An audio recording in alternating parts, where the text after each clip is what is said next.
Larry Luby will complete his hat-trick under Emma Smith-Chaston for Mickey Hammond. Trainer John Wainwright and jockey Emma Smith-Chaston, Livings Boy and Co has won it. Over the last, it's Larry Luby in front for Emma Smith-Chaston, and then Balatoga Boy and Larry Luby in front by about a neck. Larry Luby will win again.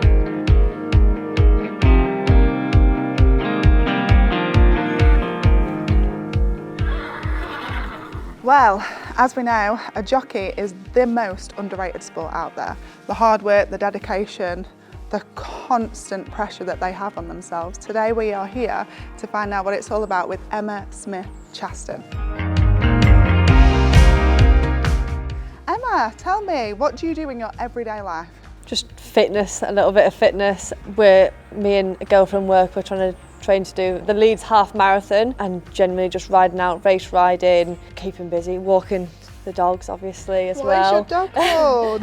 He's Bear, he's 3 now, and he is completing the 5Ks with us at the minute, but he's not that keen. And so how long have you been riding for? When did this all start? I've been riding since I can remember. Earliest kind of memories like sitting up on Mum's horse Sport and riding him around with my mum, and we had a little Shetland and everything, Pickwick, and just our whole lives have just been around horses.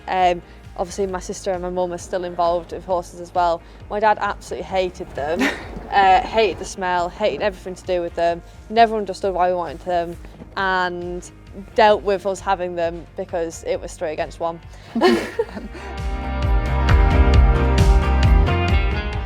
And so when you first came out riding, have you got any, what are your best memories? I have a lot. There's a lot of horses that have meant a bit to me, like obviously Don't Delay. He gave me my first win as a conditional, and then my first win over fences, and Dallas has obviously been great. Dallas Cowboy, Mum's first winner and my first winner for Mum, and then he actually gave me my first double as well, him and Maison d'Or. So again, like, he's been a great horse, and he gave me my first ride back after injury, so he's had like quite significant points as well. He's another great horse. And Roxy Fett, he doesn't take any introducing.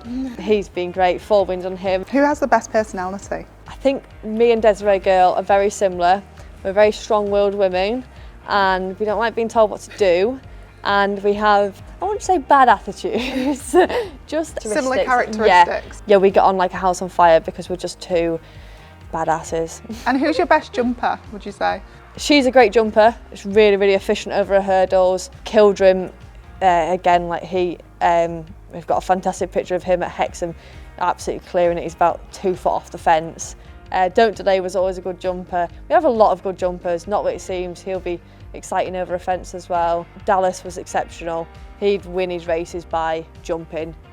He'd jump horses into the ground. He was just absolutely phenomenal. I remember one day at Catterick, I sort of gave him a squeeze and he was like, no, like, don't be stupid. I'll make the decisions around here.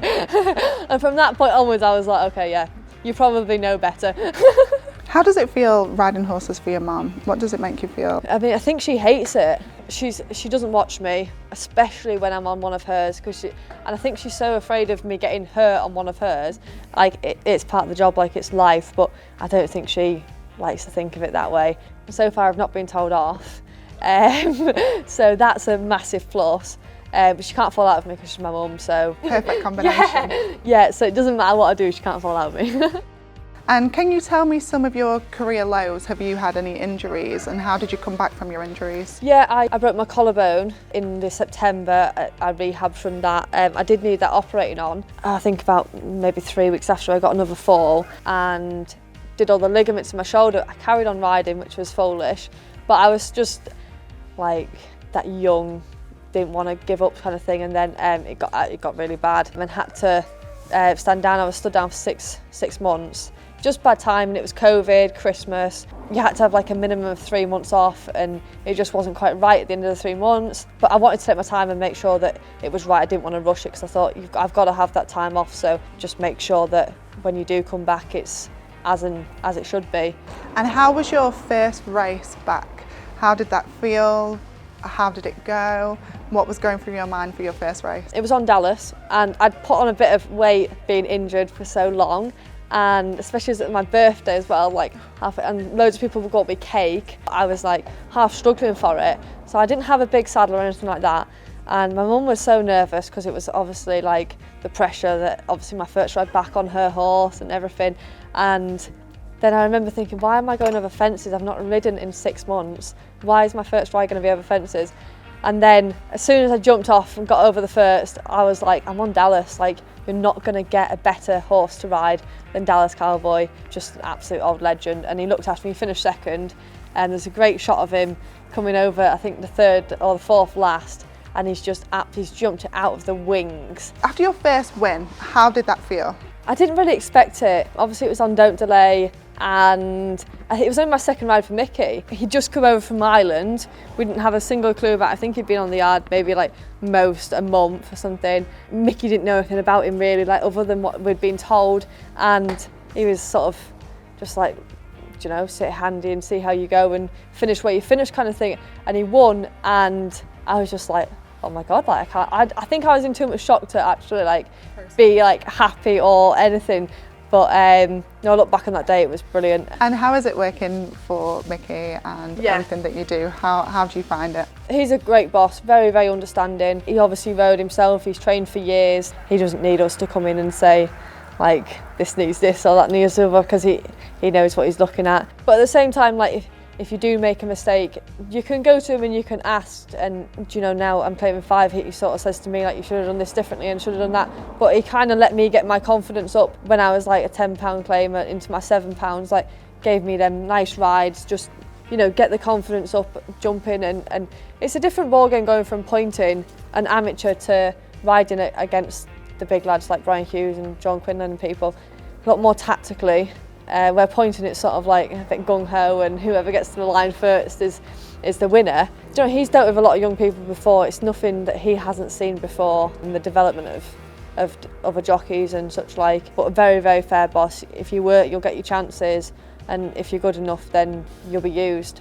And who's your inspiration? Do you have any horse racing inspiration, or is it your mum, your sister? Who's your inspiration? My sister is obviously a massive inspiration. I think any of the girls, even like the boys and stuff, like once you realise the work that goes into being a jockey and horse racing and stuff, you kind of learn to appreciate what it must have been like to be at the top. Mina Carberry's a great role model. She rode any type of horse around the national, everything, like real good jockey, and just got on with it. And it wasn't really maybe such a thing that girls rode at the time where she did. I know obviously she was like well related and stuff, but you know, to achieve what she did, and she just cracked on. She wasn't bothered about being a girl. She said she wanted to do it and did it. And I think that's really credible for her. So ISM, you are signed to ISM. Yeah. How have they helped your career progression? How are you finding everything? Obviously when I first signed with them, it was actually the year I got injured.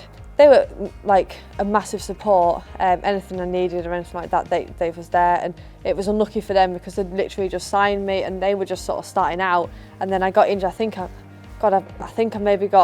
broke my collarbone the first time I rode. Actually, like signed on to them. So it was real bad timing for them. And then, so they didn't really get much like out of me. And obviously it was hard to promote when I wasn't doing anything. But Gemma, who did the social media at the time, she always messaging me being like, send me gym things and everything. I'm the most unreliable person ever, and so she has to pester me. But you know, any like developments or anything, like if my gym stuff, she'd always have me posting when like back riding out and such like. And like she was absolutely brilliant. But just like a massive support, having someone there to talk to, and hopefully we're just about to, you know, come as an ambassador for the Great North Air Ambulance, which is obviously in racing you don't know when you're going to need it, especially like we ride out up in Midland Moor. Well, the nearest hospital is about an hour away, so they're like massive around us. And just to be able to give back to something like that you never know when you're going to need it, whether you be on a car or a horse or your own 2 feet, that's down to ISM, and it'd be brilliant if we can work with them. And obviously they got me the deal with Bresbet. So hopefully just onwards and upwards to get some more deals and try and work with some more people.